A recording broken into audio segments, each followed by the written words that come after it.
Olá, meu nome é Mirela, eu sou arquiteta urbanista de formação e tenho uma trajetória de mais de 20 anos atuando com arquitetura no campo da saúde.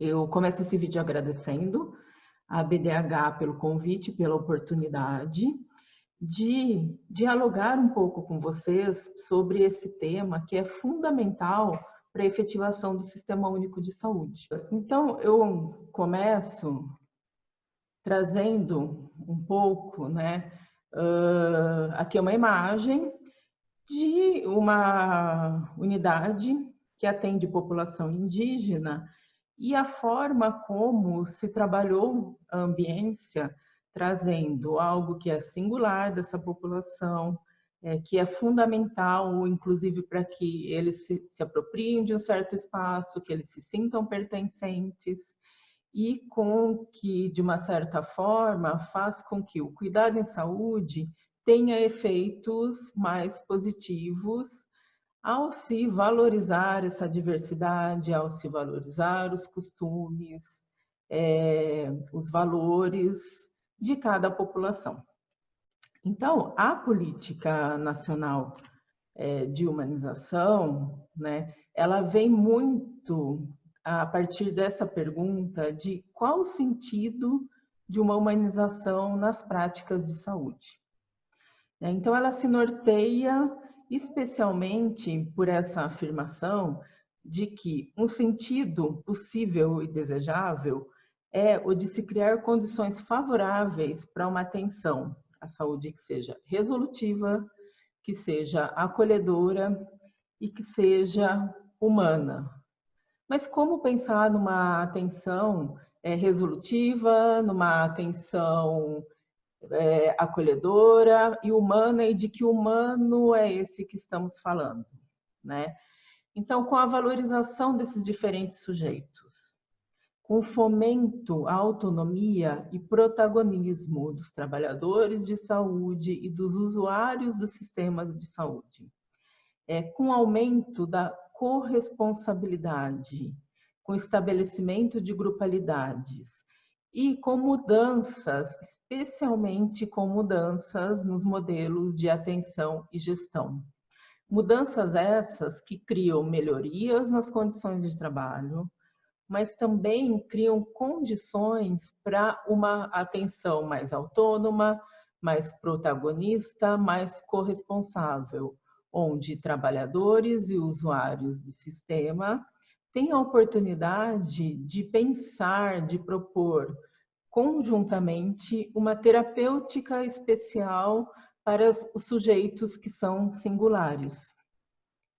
Então, a humanização, o Humaniza SUS, vem com uma proposta de uma nova relação entre os usuários, suas redes sociais e os trabalhadores da saúde. Através de uma aposta no trabalho coletivo, na direção de um cuidado mais acolhedor e sempre resolutivo, com diretrizes e dispositivos que propiciem mudanças nos modelos de atenção e gestão, no sentido de práticas e processos de trabalho que estejam sintonizadas com a defesa da vida. Então, a partir desta aposta, né, dessa conceituação, que humanização é essa que a gente está falando, de humanização, de uma política que traga princípios, diretrizes e ferramentas e dispositivos concretos para a efetivação de um SUS que seja integral, universal e equânime. Então, a humanização, ela traz uma aposta que ela é ética, no sentido da defesa da vida, do comprometimento e da corresponsabilidade dos gestores, dos trabalhadores e dos usuários na saúde. Ela é uma aposta estética porque, ao propiciar, né, uma forma de atuação autônoma, mais protagonista, ela também oportuniza inovações na produção e na valorização de subjetividades. E isto nós vemos muito concretamente nos mais diversos territórios, né, desse nosso território nacional, com, às vezes, pequenos detalhes e atitudes que uma equipe de saúde, ao acolher um paciente com sua rede social, propõe uma terapêutica especial. Então, é uma diversidade de ações, de projetos, de programas, de políticas que trazem os princípios, as diretrizes e dispositivos da Política Nacional de Humanização, do HumanizaSUS. E é uma aposta política, claro, porque sempre permeia uma relação desses três atores: trabalhadores, usuários da saúde, gestores, num processo de produção de saúde comum. Então, nesse sentido, que a humanização, quando se propõe e se constitui enquanto uma política, ela não deixa de ser, né, e ela vem afirmar essa aposta que é ética, estética e política. Vale ressaltar que antes da constituição, da humanização, enquanto uma política, né, com HumanizaSUS, que traz de uma forma organizada princípios, diretrizes e dispositivos, temos uma história importante de programas de humanização que eram fragmentados, mas com sua relevância naquele local, naquele segmento no qual se propunha intervir, agir. Então, o programa de humanização hospitalar, o programa de humanização de partos e nascimentos, assim como inúmeros outros. E a Política Nacional de Humanização, olhando para essas experiências concretas que vinham, inclusive, dos territórios, também vai ali e pinça princípios, conceitos, opções, né, possibilidades que se verificava, olha, isso de fato funciona, aquilo de fato funciona. Então, vamos pensar numa política que traga claramente princípios, diretrizes e dispositivos e que reconheça todo esse valor que já vem sendo produzido. Então, é posto nesse momento um grande desafio, né? Por que se chamar de humanização? Será que não teria outro nome? Então, tem todo uma discussão acerca dessa questão e se afirma a humanização enquanto um grande desafio, especialmente num sentido de desidealizar o homem, de pensar o humano num plano comum, na experiência concreta de qualquer homem. Então, o sentido de humanização é isso, é olhar, criar ferramentas, dispositivos, dar uma certa direção através de suas diretrizes, os seus princípios enquanto políticas, sempre pensando no quê? Em um homem, em qualquer homem, que esteja ali no cotidiano da sua vida, nos territórios, né? Sejam trabalhadores, usuários da saúde e gestores. Então, que princípios são esses que estamos falando, né, que vêm compor e nortear a Política Nacional de Humanização? O princípio da transversalidade, da indissociabilidade entre atenção e gestão e da autonomia e protagonismo de sujeitos. Como se entende a transversalidade enquanto princípio da Política Nacional de Humanização? Como um aumento do grau de comunicação intra e entre grupos, né? Quando a gente fala de transversalidade, de uma certa forma, estamos criando uma desestabilização dessas fronteiras dos saberes, dos territórios de poder e dos modos instituídos da condição das relações de trabalho. Então, quando a gente pensa e propõe um cuidado transversal, onde se tem como pressuposto a criação de uma grupalidade, onde todo e qualquer saber é relevante, O saber do usuário, o saber da sua rede social, o saber do gestor, o saber dos profissionais que ali estão para pensar um projeto terapêutico para aquele paciente. Nesse momento, fronteiras de saber e de poder, de fato, são desestabilizadas. E qual é a proposta? Que o saber de cada um interfira no outro para que se produza um saber comum e único para aquela situação, para aquela terapêutica. Ao mesmo tempo, o que analisamos? Que atenção e gestão não se dissociam. Então, quando se propõe uma alteração nos modos de cuidar, a partir de um princípio que é transversal, obrigatoriamente eu necessito de uma gestão que seja favorável a esse tipo de cuidado. E quando eu proponho, né, aos trabalhadores que sejam autônomos, protagonistas, também estou interferindo não só na forma como eles vão cuidar, na atenção, mas na gestão do seu próprio trabalho. E isso acaba se atualizando, concretizando nas mais diversas formas de produção de saúde nos territórios, né? E existe uma aposta de que, ao propor um processo de trabalho onde não se dissocia atenção e gestão, onde sujeitos são autônomos e protagonistas, se tem aí uma lógica da produção de si, do cuidado de si, do cuidar do próprio trabalho, especialmente porque possibilita a apropriação dos processos de trabalho, inclusive com condições de se colocar em análise esses processos e de se propor intervenções e mudanças nos modelos e nos processos de trabalho e nas práticas de uma forma coletiva. E nesse sentido vem o método aí muito junto com os 3 princípios da Política Nacional de Humanização, método que vamos conversar um pouquinho adiante. O terceiro princípio, autonomia e protagonismo de sujeitos, que pressupõe a corresponsabilidade entre os gestores, usuários e trabalhadores da saúde no estabelecimento de vínculos solidários e com uma participação coletiva no processo de gestão e no processo de cuidado.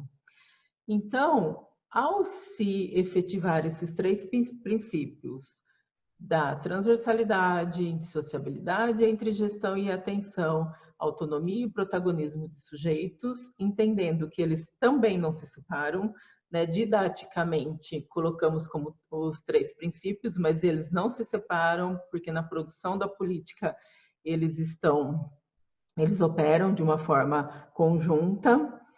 Estimulamos mudanças em atitudes que são éticas, estéticas e políticas. E que atitudes são essas?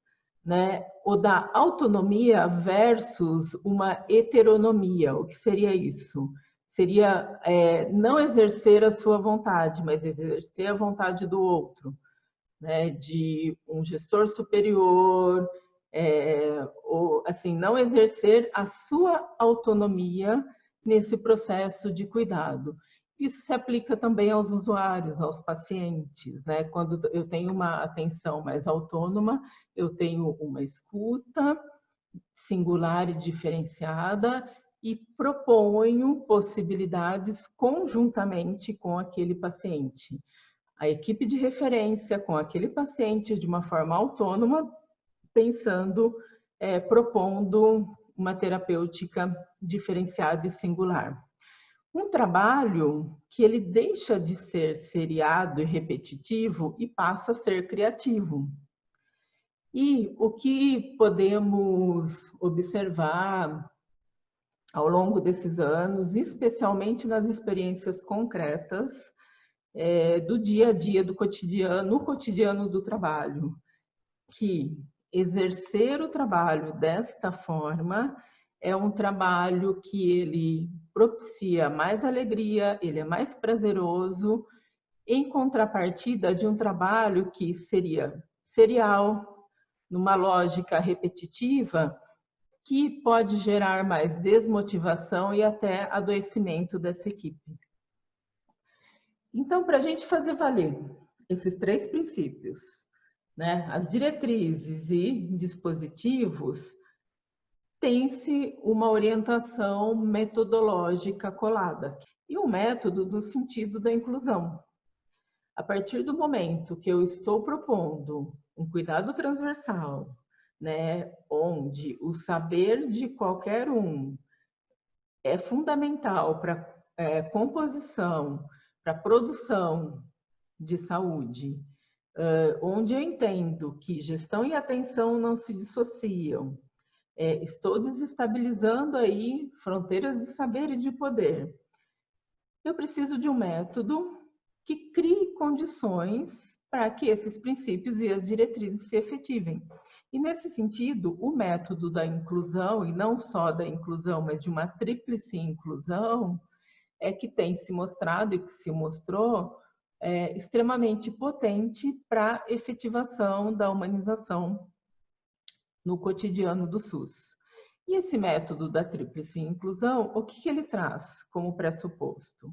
A inclusão dos sujeitos, a inclusão de analisadores sociais e a inclusão de coletivos, de movimentos sociais e de movimentos sensíveis. E de que diretrizes estamos falando, né? São várias as diretrizes, elas não são fechadas. E qual é o entendimento de diretrizes? Como orientações gerais para a humanização, que, de uma certa forma, expressam o método da inclusão e os seus princípios da indissociabilidade de gestão e atenção, da transversalidade e da autonomia e protagonismo de sujeitos. Em qual sentido? De uma clínica ampliada, de uma cogestão, do acolhimento, da valorização do trabalhador na saúde, da saúde desse trabalhador, dos direitos dos usuários, da ativação de redes sociais e no sentido da ambiência. Então, essas diretrizes, elas dão um sentido, uma condução. E para que essas diretrizes se efetivem, para que se atualizem, né, para colocarmos em funcionamento essas diretrizes, para cada uma delas temos diferentes dispositivos ou ferramentas. Considerando que a política de humanização, ela traz um método colado, ela valoriza a criação, ela valoriza a autonomia e protagonismo de sujeitos, alguns outros dispositivos vão sendo criados na concretude das práticas de saúde nos territórios, que também contribuem e fazem com que essas diretrizes se efetivem. Então, quando estamos falando de clínica ampliada, o que pode vir junto? A criação de projetos terapêuticos singulares. Daí, como esses projetos terapêuticos acontecerão? Quais os trabalhadores envolvidos? A rede social? Como os usuários entram nessa elaboração desse projeto terapêutico singular, que ele pode ser para um sujeito ou para um grupo de sujeitos, entendendo um núcleo que vai receber esse projeto terapêutico, a forma como ele acontece é diversa em função da própria diversidade do território nacional. Assim como um exemplo que nos é muito conhecido, né, uma diretriz que nos é muito conhecida, que está ali no nosso dia a dia do trabalho, é a diretriz da ambiência. E essa diretriz da ambiência, ela se atualiza, se concretiza nas mais diversas formas, nos diferentes locais. E nós temos exemplos, assim, no repositório da própria Política Nacional de Humanização, no HumanizaSUS, temos muitos exemplos interessantes de formas de se fazer essa ambiência se efetivar nos territórios. Como? Com a criação de oficinas para discussão de um projeto e, no final de um processo, de fato, ter um espaço que foi coproduzido, incluindo trabalhadores, incluindo gestores, incluindo usuários e sua rede social. Então, as diretrizes e os dispositivos e ferramentas da política de humanização, são agregados a elas novas formas a partir da sua efetivação na concretude, no dia a dia do trabalho. Aqui eu até trago uma imagem, né, como reflexão, que é na situação atual em que vivemos dessa pandemia, quais são as estratégias, quais são as ferramentas, quais são os dispositivos da humanização que nos ajudam a atravessar esse momento, né, garantindo um cuidado integral, um cuidado universal, um cuidado equânime, que produza saúde, não só cure a doença, mas que produza saúde tanto para quem está cuidando, os trabalhadores, quanto para quem está naquele momento sendo cuidado e sua rede social. Então, nós temos observado diferentes estratégias, né?